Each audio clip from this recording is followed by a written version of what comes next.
దేశంలో సంచలనం రేకెత్తించిన ఆయేషా హత్య కేసు ఎన్నో మలుపులు తిరిగిన పరిస్థితుంది. ఈరోజు చూసుకుంటే సిబిఐ కూడా సాక్ష్యాలు లేవని తేల్చడంతో మరి కొద్దిసేపట్లోనే దీనికి సంబంధించిన అస్థికలు కూడా కుటుంబ సభ్యులని అప్పగించే ప్రయత్నాలు జరుగుతున్నాయి. ఈ దశలో మహిళా సంఘాలు భిన్న అభిప్రాయాలు వ్యక్తం చేస్తారు. చూసుకుంటే ఐద్వా రాష్ట్ర ప్రధాన కార్యదర్శి సావిత్రి గారితో పాటు ఇతరులు కూడా ఉన్నారు. మేడం, చూశారు కదా, మొదటి నుంచి మీరు ఆయేషా హత్య కేసు సంబంధించి చూశారు. ఈరోజు సాక్ష్యాలు లేవని కేసు కొట్టేసింది సిబిఐ కూడా. సాక్ష్యాలు లేవన్న ఇది ఏ రకంగా పరిగణించవచ్చు? సాక్ష్యాలు లేవనడం అనేది ఇది చాలా దుర్మార్గకరమైన విషయము.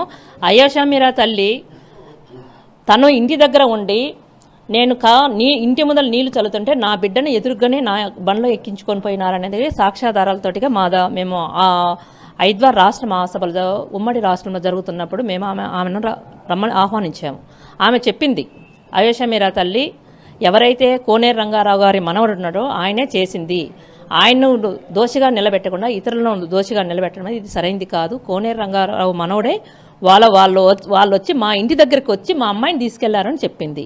ఇది ఆధారాలు లేవనేది కూడా ఇది చాలా తప్పు. ఎట్నొకట ఈ కేసును మసిపూసి మారడికాయ చేయాలనేది కూడా ఇది చాలా దుర్మార్గకరమైన విషయము.